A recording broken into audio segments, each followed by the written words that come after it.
Welcome to the Cyber Business Podcast, where we feature top founders and entrepreneurs and share their inspiring stories. Now, let's get started with the show.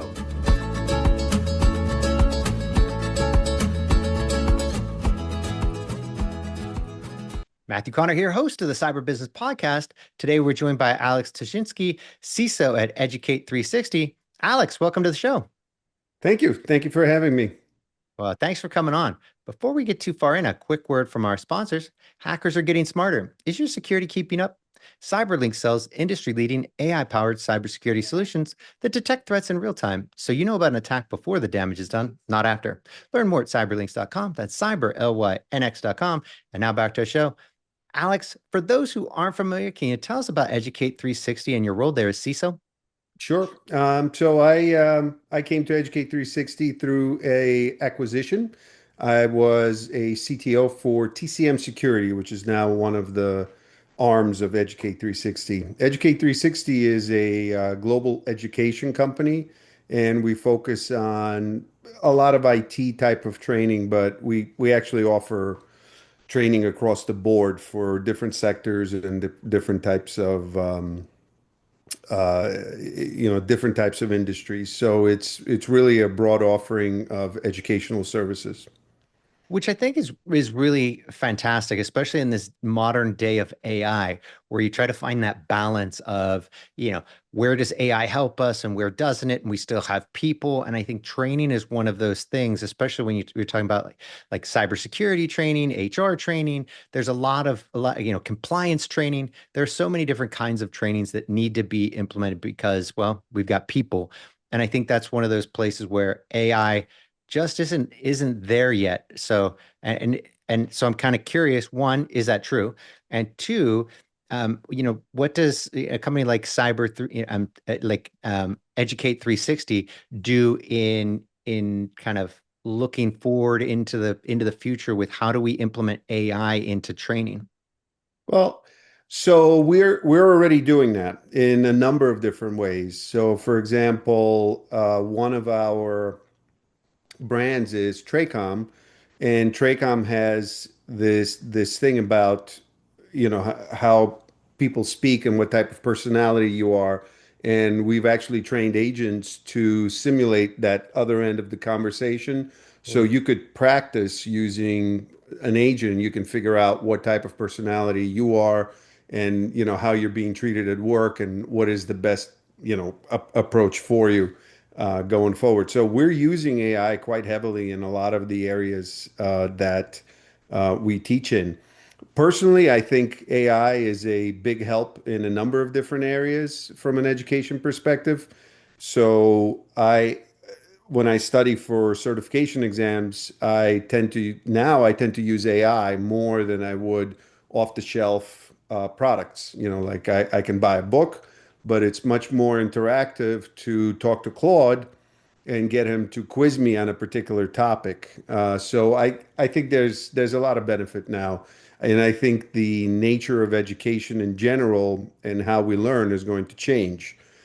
I don't know how that's all going to happen, but I think it's happening. I will say and it's the same I'm also, because I come from a technical background, as a software developer, I see this, now we're trying to apply AI to software development, and it's working, right? But if you're quote unquote vibe coding, you don't really know what you're doing. So you're kind of, you're burning tokens and stuff probably doesn't work. I would imagine that for every one person who succeeds, 1,000 fail.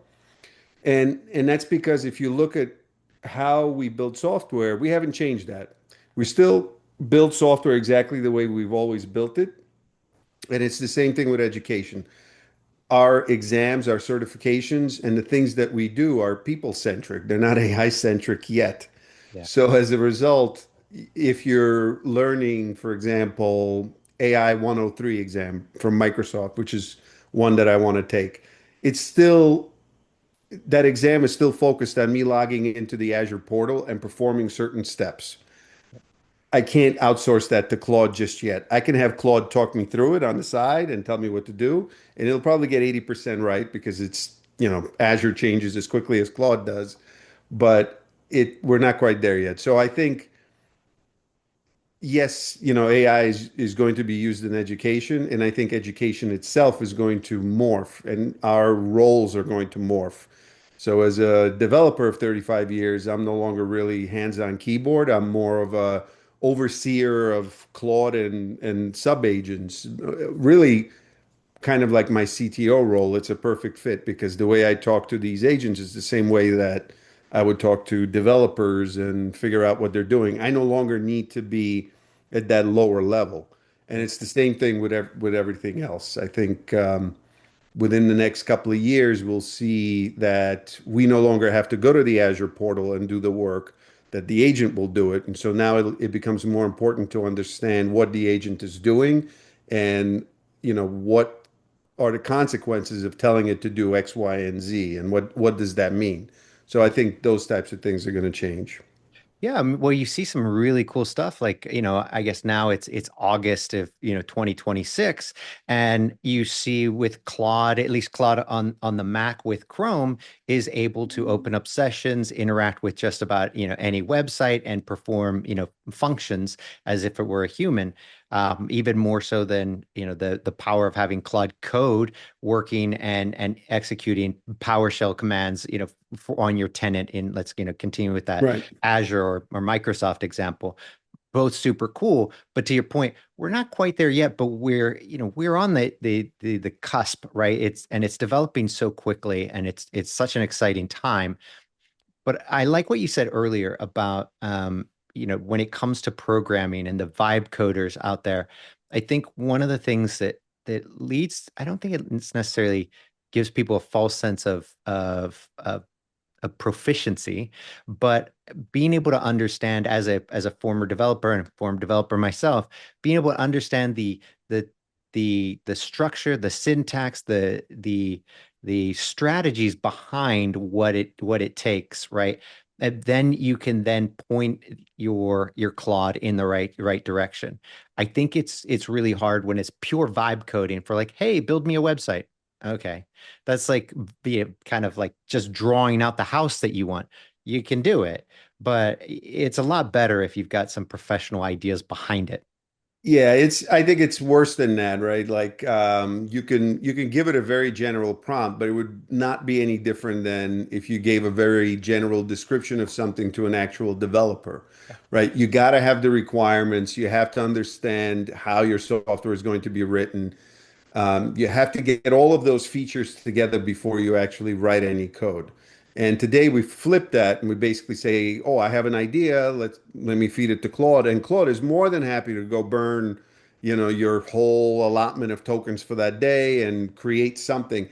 Totally not what you're looking for, but it built something for you, and now you have it. Now, I get it from like a hobby perspective. There's probably a good segment of people that have always wanted to build something and they're just sitting there and messing around with it and playing in the sandbox, if you will. And that's totally fine. But I think if you're working towards more of a polished product, something that you're going to release, something that other people are going to use, I think you have a responsibility as a security person. I know you have a responsibility towards the data that you collect. And obviously, if you're collecting money from your customers for the use of this, you can't have Claude delete your database. Like that's not a good, way to do business. So I think a lot of the vibe coders aren't quite there yet. In other words, they feel like, oh, I built something, I'm going to release it, and I'm going to see if it makes money. And then they get the $4,000 bill and they have to shut down, or, it's broken, but they don't care and they leave it alone, or it's insecure and somebody gets their credentials and all of a sudden, like, data leaks. So I think there's a lot of opportunity for improvement out there. No, for sure. And I think it's really interesting when you start looking at AI and what it can do. I mean, heck, just talking to Claude through whatever issue or problem you have.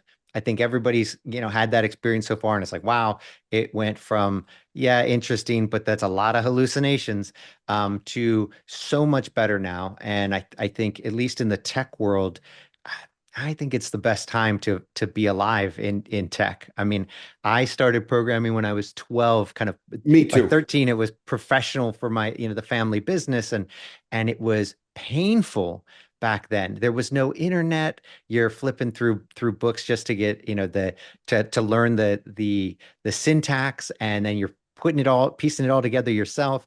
And then the internet comes out, and that, thank God for Google, and you could start Googling and finding what other people did, and it made things so much. But now, oh, now it's a dream.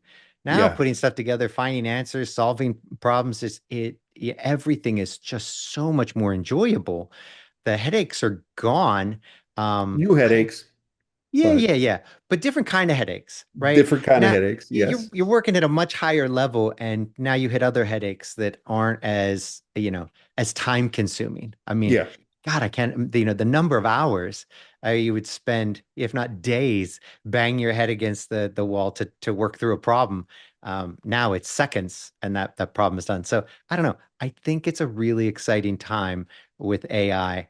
And I don't know. I'm looking forward to next week and next month. Yeah, I mean, honestly, I remember a big revolution in the late 80s, early 90s when computers were coming into their own and everybody was buying a computer and you had Borland C++ and you had like these compilers and Visual Basic. I'll date myself. I go That's back all the way to that that is where era. I started. Yeah. Yeah, and I mean, it was a very exciting time. And again, yes, it was kind of stagnant. I mean, we had the web in the early 2000s, and then it was really much of the same until all of a sudden ChatGPT showed up on the scene a few years ago. And you're also absolutely right. Like as early as not this March, but March of last year, Claude and Cursor and these agents, they weren't really usable. Like I tried building stuff and I'm like, this is a joke. Like really, like who's Yeah. going to use this? And it wasn't until, and I think it was Cursor in August or September of last year, introduced the planning mode. And that started to make all the difference. And now that you can, you know, have it analyze and outline how it's going to solve that problem so you can inject your own input into that and make sure that it's doing it correctly, I think makes a big difference. Yeah. And, beyond just developing, I think one of the areas I get really excited about is when we're talking AI and cybersecurity. And I know it's kind of touchy for a lot of people, and it is going to be my hot take, but I think much like with self-driving cars, we've seen them go from, driving like a drunk toddler to now they react faster than we do. They are 8 times safer than the average driver. And so the numbers are there. It is now Mhm. better than people are. It's still early days and it's not perfect, but it soon will be. And I think where it gets real interesting is that really applies, on the cybersecurity side as well. I think it's very, very much a similar situation where, yeah, it's been around for a while in different ways, like, with machine learning. And you take a look at products like Darktrace, where you've got, these really great AI solutions that are working to secure your email, your endpoint, your OT, your network in the ways that you would want it to happen. And yeah, it's not perfect, but boy, you see the future, and it's so much better what they're doing on email, so much better. And so for me, when you see it implemented, and let's say in Sentinel-1 and CrowdStrike in their AI SOC, right, solution, and being able to have AI right in there, understand it and give you a solution. For me, that's where I think it gets really exciting, because you've got these great products that now lets a smaller organization that doesn't have 20 people to have their own 24/7 SOC, but now an army of one now can get so much done. Whereas Yes. that wasn't a thing in years past. That army of one was hurting, but now it's a supercharged army. I agree. Like the technology is there for the most part. I will say I mean, I get things on LinkedIn all the time for solutions I didn't ask for using AI. So Right. all the time I get, oh, we solved this problem for you and we solved this problem for you. And I'm like, I don't know anybody who has this problem that you're solving, but I'm glad you solved Right. it. So, I mean, I'm starting to see a lot of that now. Yeah. Which leads again these things degrade that whole what you said, like AI is at a good place right now, and when you have all this, I'm going to call it junk floating around, like Yeah. it becomes it's just part of the slop. So Yeah. you really now are more cautious every time you see the word AI and some sort of a solution. Yeah, and I think, well, for a business, and business leaders, there has to be a filtration process, and I think while it's not perfect either, things like when you've got the magic quadrant, I think those things Gartner really helps to kind of filter out and say, look, I don't have to go view 100, 200 new products. These are industry leading. And I think that really helps. I don't, I don't know how a company can be on that bleeding edge and be like, yeah, we're going to take a chance on this startup this AI startup. I don't know how you do that. When you've got your entire organization and just like you were saying, somebody vibe codes their app and they sell it, and now, oh, we're just going to shut it down. I don't I think that's and I get it. There are hundreds, if not thousands of new products and services all the time. Um, and I get that. And but I don't know how those actually succeed long term. I think it's really hard to be an industry leader and create something that is really going to have that the staying power and something that a business can rely on and say, you know what, we can put our faith in this. How do you, even when it's well funded, and I'm not dinging them, I'm actually curious and I want to have this conversation, even when it's like a, Y incubator company, it's got plenty of funding, it's a really cool idea. How do you take that leap? Knowing that they're 6 months in and they've got all this funding, it seems like a cool idea, but 6 months from now, they could be out of business, right? A Yeah. year from now, they could, Anthropic may do everything they're doing, boom, and it's right in there. And now you've wasted your money and time, and you've got to pivot. I think that becomes really challenging when it comes to how do we choose a new product when there's, like you said, thousands of options. Yeah, I mean, I would argue, first of all, I think you need to concentrate around the problems that we all know we have. Like, don't invent the problem to solve, like, target the ones that have already been solved in the traditional sense Yes. and look to see how you could do that better with AI, faster, more reliable, whatever that is. It doesn't have to be, this huge lift on the AI side. Like, introduce it in controlled areas of whatever it is that you're working on and make sure that it works to your satisfaction. I think that's a much better approach than just saying, "Oh, I'm going to solve this crazy problem that I think people have, but I don't know for sure." Yeah. So No, that would be my that's true. approach. Well, and I think you get a lot of that because there are so many kids coming up who at 20, 21, 20, 25, I don't care, 30, I'll still call you a kid because I think that in that short period of time, while we do see those Zuckerbergs who came up with, okay, that was right place at the right time, but now Yeah. you're talking about, an industry and a world that has evolved so much that I don't think you can be like, oh, the 21-year-olds have all the answers and they know. What are you talking about? This world is moving so fast, and there's so much about the business world that they couldn't possibly know about. How are they going to come up with the solutions to problems that they don't know exist? And then they're coming up with, they're imagining that this is the solution. So I think there's going to be that learning curve because Yeah. right now Silicon Valley, the money is all behind the brilliant 20, the genius 21-year-old. Okay, that may be, in there may be some of those, and that's fine. But I think lacking the experience to know what's going on in businesses, it means that you don't have insight into the problems and the pain points that a business experiences. So how are you going to solve those? Um, I think that becomes the real issue, and why we see 2,000, thousands of cool ideas solving problems that nobody actually has. Right. I mean, I've worked for some large organizations, including PepsiCo, and did a little bit of work for Intel even. And, like you would think we're looking at AI and we're saying, oh, like it can handle this process, from A to Z, it can do this.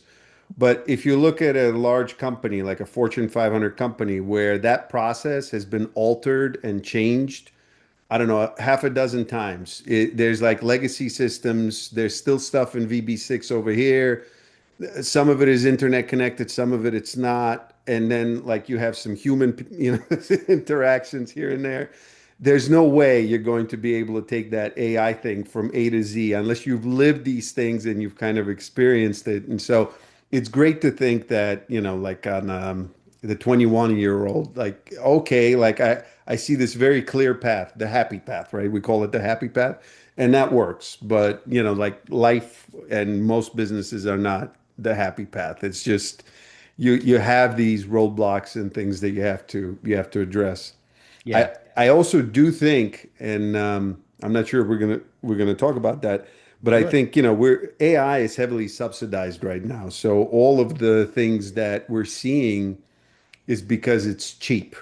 What's Mhm. going to be in like 18 months to 2 years? I have no idea. But if that, if you get hooked on something now, that pricing could be wild in a short amount of time. So that's another big risk right there.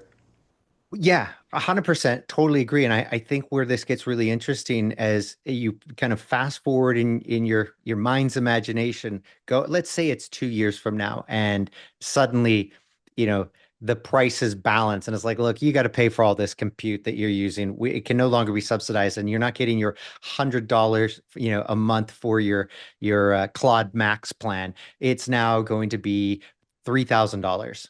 Okay. That's a $3,000 a month per employee that's a considerably different calculus than it was at Yeah. $100.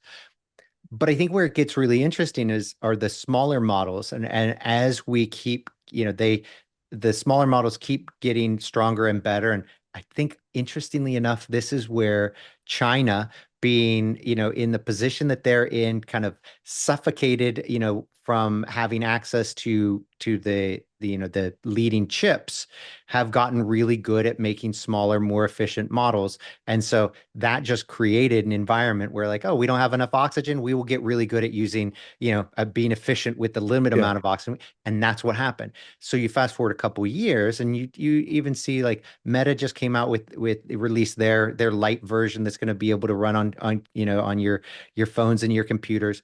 Very cool, makes sense.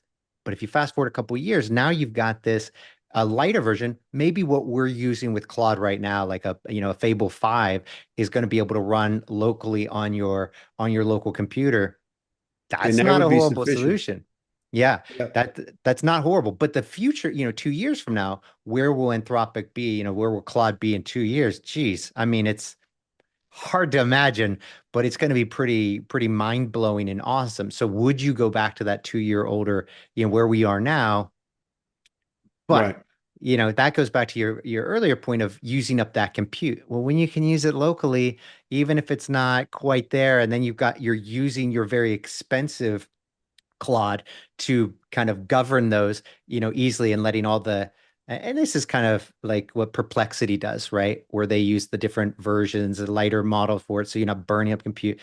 So it's going to be interesting to see what actually comes out of this in the next couple of years. But I think you're spot on, right? The it is heavily subsidized right now, and it'll be interesting to see what does that mean for Anthropic, though, in when ultimately the bill is due.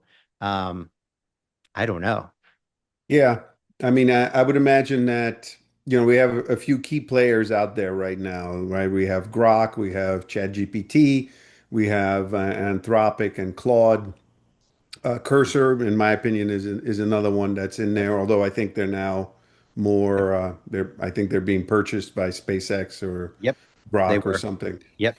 The I mean, I think we're going to see some winners and losers here. Like some of those bigger companies are probably either going to merge or die or, disappear or morph into something else. Like Perplexity was really a web search. I think was the first one to do web search. So I think maybe they'll focus. Like I could totally see Claude become more of a coding agent and Mhm. abandon everything else because I don't think it's as creative, for example, as ChatGPT. I think it's very verbose. It's not always I don't know, the easiest one to talk to, I guess, is I don't know how else to describe it, but there's, certain use cases that are specific to Claude, certain use cases that are better for ChatGPT and maybe others. I haven't tried all of them, obviously, but I think maybe that's where we're headed. I don't know. Yeah, and Gemini is another interesting one, Yes. another interesting player because, well, they've got Google money. So they don't, the interesting part is they don't need Gemini to generate any money. And originally they weren't planning on selling anything, and they don't care if it makes money. They've got their internal AI project, Gemini, and they were just going to keep running with that, whether it makes money or not, on their race to, to super intelligence, right? So it'll be interesting to see, what effect that has on the race because they don't, unlike everybody else, they're not constrained by the money and it doesn't matter to them. They didn't have to go out and raise money for it. They don't need the money. They're burning through a lot of money. I mean, Yes. it's not cheap, but Right. fortunately, they've got enough money from all their, all the rest of Alphabet to fund this and keep it going. Unlike, say, an Anthropic, which is they got one thing to sell, right? So they're Right. either raising money and they're selling it. Um, and Grok's an interest. So it's funny because there's not one of the large players has the same model, whether it's an LLM model or business model. So they're all slightly different. And where it ends, I guess, is anybody's guess and Yeah. who's going to be the first one to reach the finish line or that I guess we'll see. But Yeah. it's going to be a fun race. Yeah, Gemini is in an interesting position too, because technically speaking, if you look at what Gemini does and how it works, it's actually probably taking away from revenue from AdSense and other things that Google is doing. So I, where does that leave them? Do they want it not to take away revenue, which means it gets a little dumber, or I don't know. Like there's conflicts there, I think that they need to sort out. Yeah, no, it's certainly interesting, and so well, let me ask you. So from where you sit in the world and what you've got going on, how do you see AI playing a role when it comes to say, securing, the small medium business and even enterprise? But let's go the small medium business. Sure.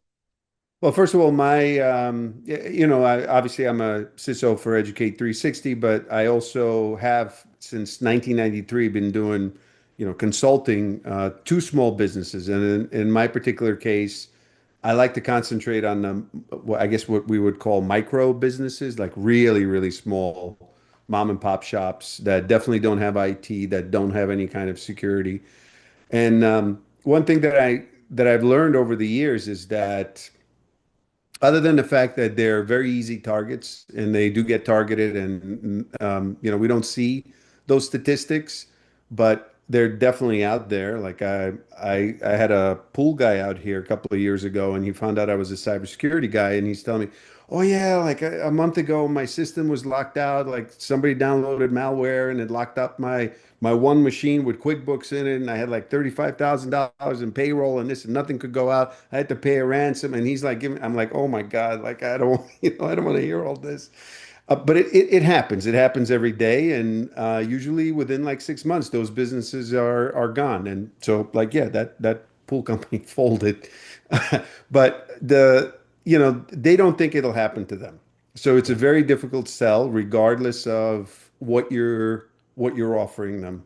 So I think in this particular case, AI plays a better role because I think a lot of these smaller companies want to use AI.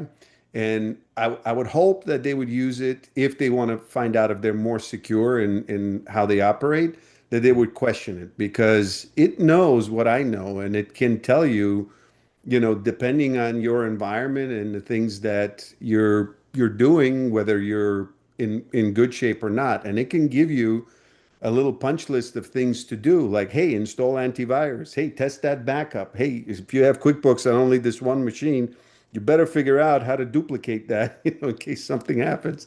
It can tell you all that. And these are things that most of these smaller businesses don't realize. Yeah. So that's my take. I mean, if you take it a level higher, I think the bigger businesses that do have a budget and all of that, they're currently in the process of integrating AI in whatever process they can. I think some of them are doing it incorrectly in the sense that it's not about just, you know, taking AI and throwing it into this thing and saying, okay, now it's AI driven. It's iterative, right? You put it in there, you see what works, what doesn't, you do testing, and it's continuous. So you can never say that this project is launched and released. Like Yeah. this seems to be, we seem to follow that IT mindset of, like it goes through the software development life cycle, it's released, it's in production. So now we just, sit back and support it. And in this particular case, no, because the edge cases change, the models improve. All of this has to be taken into consideration and it constantly has to be revisited and revised. And then on top of that, I mean, I know it's not thinking, but technically, we have that thinking layer in these models. You have to look at how it's thinking about these things. Like, is it giving people refunds it shouldn't be? Is it, recommending, something to a customer that it shouldn't because the policy forbids it? Like all this stuff has to be watched and dealt with because it still hallucinates. And I worked for a company before, which worked with insurance. And, like you can't if you have 100 cases and 99 of those cases are reviewed by AI correctly, but there's one that it gets wrong, you can't release that to production, right? Because Right. you have to have other controls in there, and so then it becomes that all or nothing thinking where, oh, it got 99 right, but it got this one wrong, so therefore we can't do anything. But really, what you need to do is you got to look at that one edge case that it got wrong and make sure that these are the kinds of things that are flagged for human review. So now you get those 99 that come out more or less correct, still need review, but probably less. And then the one that it just rejects for whatever reason, and then you can, do that manually. And it's still a great reduction on the amount of work that somebody has to do. Oh, yeah, for sure. I can't help but, going back to your micro business, discussion, when I started Cyberlinks about 15 years ago, that was kind of where we started. We started with the small businesses in little old Lexington, Virginia. And it's interesting because what you said is obviously 100% right about the small businesses thinking they won't get hit, thinking it's unfortunate because now everybody realizes ransomware is a thing. But I think the small businesses lack, one, the understanding of the environment and the tools and what they need.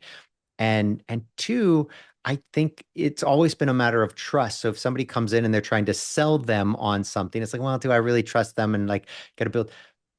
But when you were saying that, I couldn't help but think that, you know what, maybe that's the solution because people are now, they do now trust, Claude or Grok. They trust that AI to Yeah. give them the distill this information and tell me. So I think the challenge is then you go into a small business and it's a simple matter of, hey, this is where you need to be. But you know what?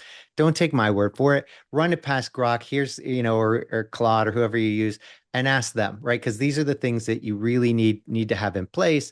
And and then you've got that confirmation, which up until now you could never get from a small business. You had to earn their trust, Right. and it was a hard thing to do, right? Maybe personally they're like, yeah, we like them, okay, it all makes sense and fine, but it was still an uphill battle because small businesses don't have the budget that a larger business does, and they don't have the kind of professional business acumen that the larger business does, where it's like, yeah, we have to allocate these funds to cybersecurity, this much to IT, and this is just a cost of doing business. Small business, it's like, well, every dollar I spend on that is a dollar that doesn't go into, I don't take home. So you're fighting for those dollars with that micro business. So I Yeah. love this idea of having them ask their AI. And now you've got that confirmation. And I think that becomes then an easier sell for them to come back and be like, oh, so for those small businesses, yeah, we do have to have this antivirus. And oh, they recommended we get this. Is that a good solution for me? Oh, that's the best solution for you. Oh, wow. Okay. They weren't just lying to us. So, and is this a reasonable rate? Yeah, that's a reasonable rate for them. Yeah. So, and that didn't exist 10 years ago. That was Correct. like, I guess Right. I could call three other people and see if that's about the going Right. rate. And I'm not going to go through it. Let's just move on and not worry about it. So, yeah, that's really interesting. I'd be interested to see how that kind of plays out in the with those micro businesses now, on that IT side. That's really interesting. Yeah, I still think the main problem is they won't even ask Claude. Hmm. That's again, like the mentality seems to be like it just won't happen to me. Yeah. That's a really good point too. And then it's, kind of like one of those, look, you're at greater risk because you're an easy target, but look, don't take my word for it. Ask Claude, ask, and then see if that's something that you want to, what are Yeah, the odds of you getting hit and going out of business? there's enough statistics out there. And I mean, like to give you some examples, right? I know I was talking to somebody who works with accountants, and there are specific laws that accountants have to follow. Yep. And this person was telling me that, every accountant that they went to see, none of them were following any of these exact regulations, and they quote unquote didn't think they had to. And they still don't after, meeting somebody who says, I can help you get to this next level with your security is the same thing. I've seen lawyers, larger organizations, share data through Dropbox and, have no vetting capabilities of employees that come work for them. And their only concern was making sure that checks that they receive aren't, moved to wrong accounts or something like that, which apparently happened to them, which was the only reason I was talking to them. And it's just a horrible, horrible thing in my opinion, because if you're a business and you're collecting this information, this private information about people, you have a responsibility. Pretty much every state has some sort of a regulation around you collecting this data and managing it, you know, securely. So there's like a due diligence and due care process that you have to do. It doesn't have to be extensive, it doesn't have to be expensive, but it has to be followed. And I think majority just completely ignore it. Well, and I guess that's the thing, right? There are going to be so many small businesses that are so poorly and unprofessionally run that they're not going to make it, right? And so really, do you even want to, have them as a client, if they don't understand and they're not willing to do the right thing for their business and their clients? I think that's a self-filtering process right there. They're going to filter themselves out. And you want the ones that are real serious businesses that want to do the right thing, and so maybe that's the deal, right? That's a bullet Maybe, dodged. maybe. Yeah. Yeah, I mean, I will say that, it's a lot of those businesses, the ones that don't care, will probably survive because not everybody gets hit, right? But your odds are not that great. And I guarantee that there's also a whole slew of businesses that were hit and they don't even know it, Yeah. and continue to be hit.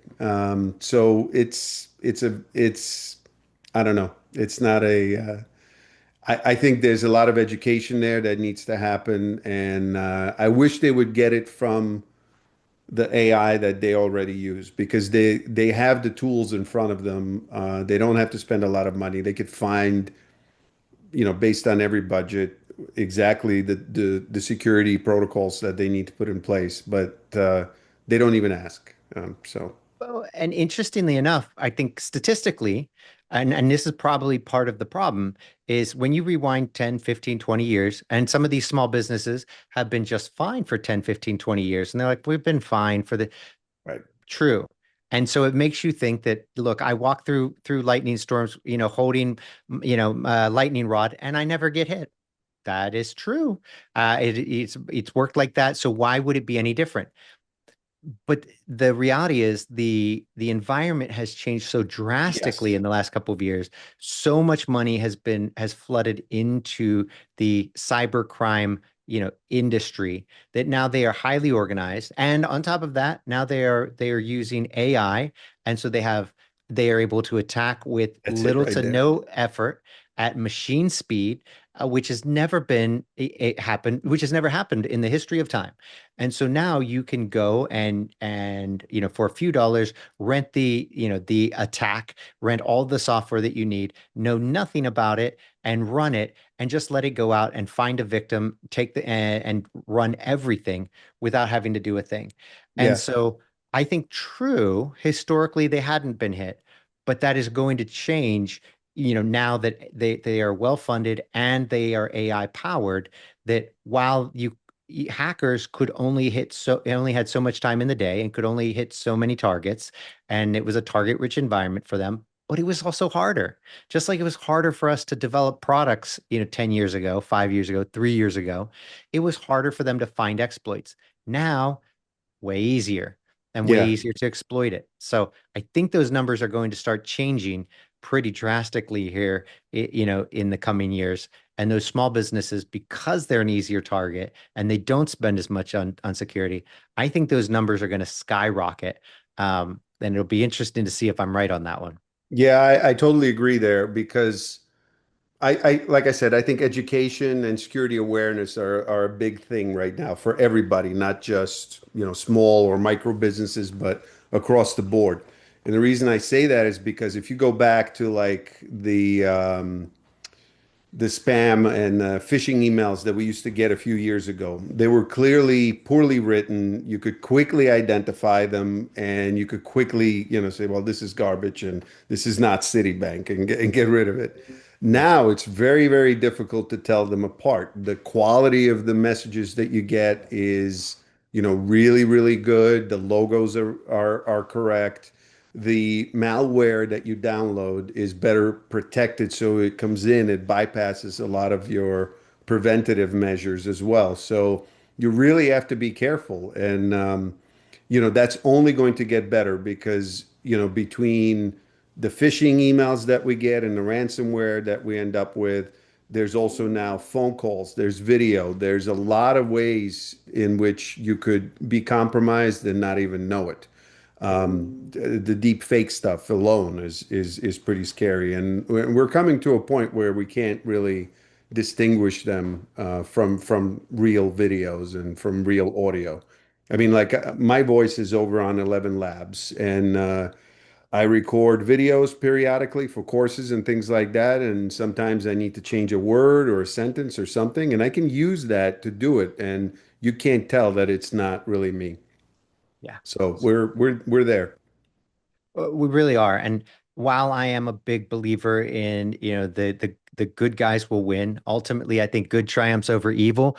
It's only by, fighting fire with fire. We cannot keep using, traditional tools, which is, tantamount to bringing a knife to a gunfight. You have to bring a gun, and that means we have to be using AI, wisely in our security and at every turn, because the bad guys, they are getting so much better. I mean, as you said, with email, they're using trusted, services. So like, Yeah. you take the DocuSigns, for instance.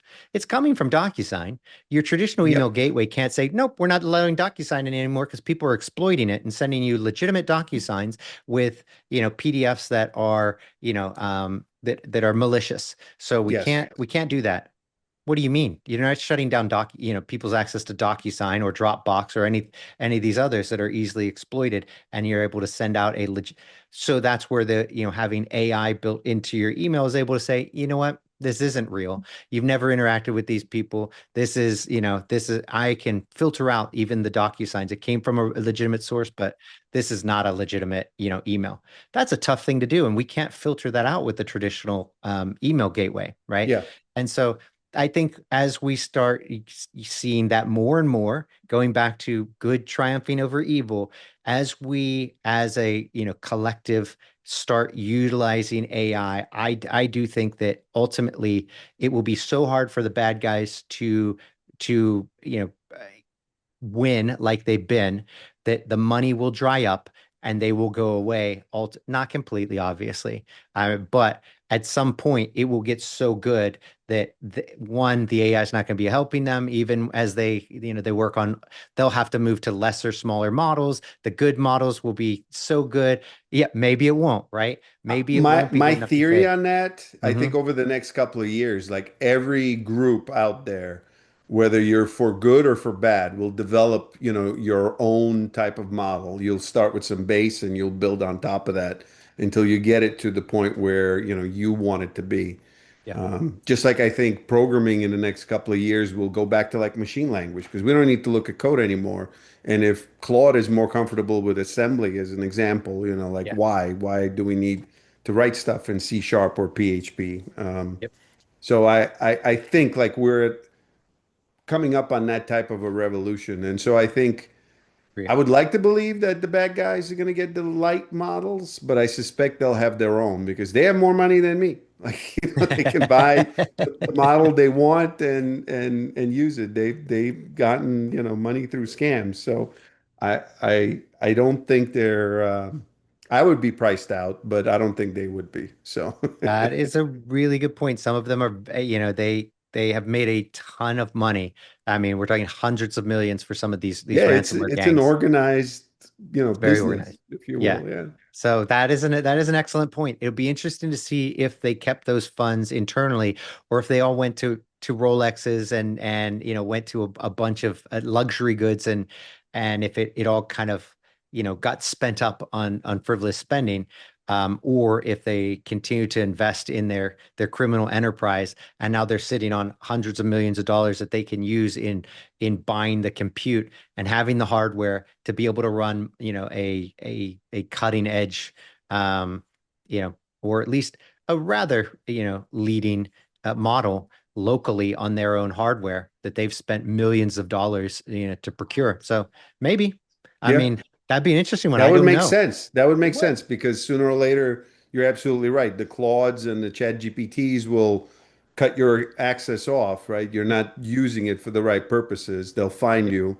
So having your own hidden model that does that, that's not quite publicly available, I think would be the thing for them. But I don't want to give them ideas either. So True. Well, look what we've done now, damn it. Um, but yeah, no, but you look at things like the Kimi K3, right. open source, but serious, Really good. firepower there. And in order Yes. to run it currently, it would take like, you're looking at somewhere in the range of 50, $60,000 in hardware to be able to run it. Okay, fine. That's nothing for, one of these Yeah, if these you're guys. making a hundred Absolutely thousand a nothing. day or something like that, it's nothing, right? It's nothing. So you're right. That is a solid model that can that's right up there alongside Claude.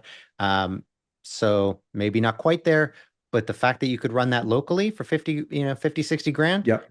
yeah, you're right. I think that is the problem. And damn it, look what we've done. If we're the ones to have given them this idea, somehow I doubt it. I think they're well ahead of us on this, and they've been, working on it.